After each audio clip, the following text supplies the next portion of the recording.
پہلا سوال شیخ صاحب سے کیا گیا ہے،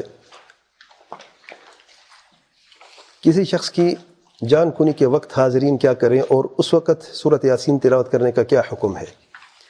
اس کے جواب میں فضیلۃ الشیخ محمد صالح العثیمین رحمہ اللہ فرماتے ہیں، بسم اللہ الرحمن الرحیم کے بعد اللہ تعالیٰ حمد و ثنا اور نبی کریم صلی اللہ علیہ وسلم پر درود بھیجنے کے بعد فرماتے ہیں مریض کی عیادت کرنا مسلمانوں کے حقوق میں سے ہے، اور جو شخص مریض کی عیادت کرتا ہے اس شخص کو ان چیزوں کا خاص اہتمام کرنا چاہیے۔ نوٹ کرنے 3 چیزیں ہیں۔ نمبر 1، اسے توبہ کی نصیحت کرے۔ عیادت کرنے والا جب مریض کے پاس جاتا ہے تو اس نے کرنا کیا ہے؟ اب ذرا دیکھیں ہم کیا کرتے ہیں جب جاتے ہیں تو ہمیں کرنا کیا ہوتا ہے۔ نمبر 1، توبہ کی نصیحت کرے، اور یہ مطلب یہ نہیں کہ کہے تم گنہگار ہو تم توبہ کرو، مطلب یہ نہیں ہے۔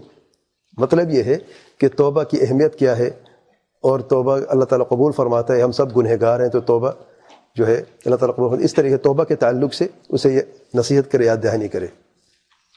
دوسری بات، وصیت کیا ہوتی ہے؟ مریض کو یہ سمجھائے کہ وصیت بھی کوئی چیز ہوتی ہے جس میں اللہ تعالیٰ کا تقویٰ ہے، اور جو خاص ان کے پیارے ہیں ان کو یہ وصیت کرے کہ اللہ تعالیٰ سے ڈرتے رہیں، اپنی زندگی میں تقویٰ کا راستہ اختیار کریں، اور جو توحید اور سنت ہے اس پہ عمل کریں، بدعت سے اجتناب کریں، اور اگر اس نے کوئی مال وغیرہ دینا ہے کسی کا تو اس کو مینشن کریں۔ تو وصیت خصوصی طور پہ اس کا اہتمام کرنا ہے۔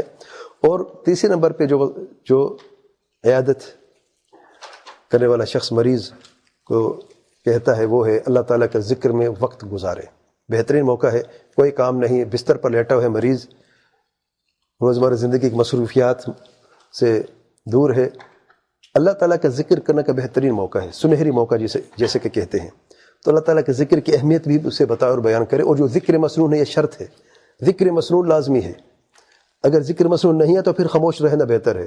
جو بدعتی اذکار ہیں وہ ہلاکت کا باعث بنتے ہیں، وہ دنیا میں ذلت و رسوائی کا باعث بنتے ہیں، اللہ تعالیٰ کی ناراضگی اور اس کا عمل مردود ہونے کے وجہ، اور آخرت میں سوائے اللہ تعالیٰ کے غضب اور عذاب کے کچھ باقی نہیں رہتا۔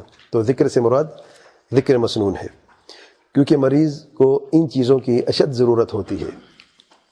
اور جب یہ یقین ہو جائے کہ یہ مریض جو ہے اس کو موت یقینی ہو گئی ہے، تو اس کو چاہیے، اس عیادت کرنے والے کو چاہیے کہ اسے کلمہ توحید کی تلقین کرے۔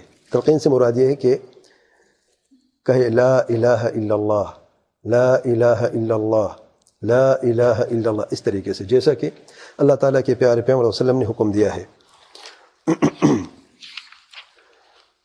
شیخ صاحب فرماتے بعض اہل علم نے یہ کہا ہے کہ یہ نہیں چاہیے عیادت کرنے والے کو کہ مرنے والے کو حکم دے اور یہ کہے کہ تم پڑھو لا الہ الا، یا کہو لا الہ الا اللہ، یہ نہیں کہنا چاہیے، کیونکہ ہو سکتا ہے کہ موت کی سکرات کی وجہ سے یا اس وقت جو وہ شخص محسوس کر رہا ہوتا ہے تکلیف اور تنگی، ہو سکتا ہے کہ وہ غصے میں کے کہہ دے کہ میں نہیں پڑھتا لا الہ الا اللہ، یا مجھے اپنے حال پہ چھوڑ دو، یا کوئی ایسی بات بھی اگر کر لیتا ہے تو ممکن ہے اس کا خاتمہ برا ہو۔ تو اس سے بچنے کے لیے اسے حکم نہ دے کہ کہو لا الہ الا اللہ، بلکہ اس کے پاس بیٹھ کے کلمہ توحید کا ورد کرتا رہے اونچی آواز میں، تاکہ جو مریض ہے وہ بھی سنتا رہے۔ اور اگر مریض پڑھ لیتا ہے لا الہ الا اللہ، تب وہ خاموشی اختیار کر لے اور مریض سے بات نہ کرے کوئی بھی، تاکہ اس کا آخری الفاظ، مریض کے آخری الفاظ ہوں لا الہ الا اللہ۔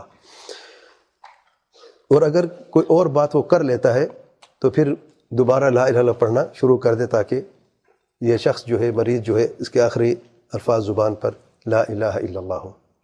بعض علماء نے یہ کہا ہے یہ چاہیے عیادت کرنے والے کو کہ حکم دے لا الہ الا اللہ کا، کیونکہ حدیث میں فعل امر ہے تلقین کا، اور یہ علامہ البانی رحمہ اللہ کا اختیار ہے۔ شیخ الحدیم فرماتے ہیں، شیخ باز کی بھی یہی فتویٰ ہے کہ حکم نہیں دینا، بلکہ ساتھ بیٹھ کے بلند آواز میں کلمہ توحید پڑھنا ہے۔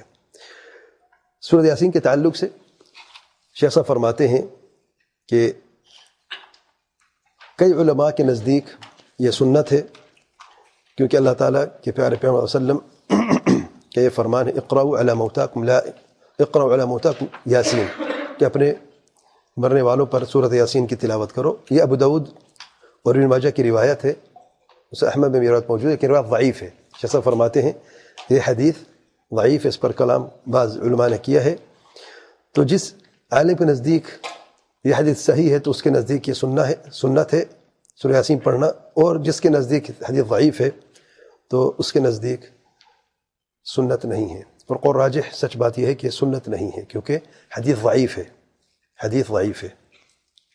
دوسرے نمبر پہ شیخ صاحب یہاں پہ کیا فرما رہے ہیں؟ یہ فرما رہے ہیں کہ اگر کوئی پڑھتا ہے اور کہتے ہیں حدیث صحیح میرے نزدیک، تو جھگڑا نہیں کرنا چاہیے اس کے ساتھ. یہ وہ مسائل ہیں جس میں اختلاف کی گنجائش ہوتی ہے.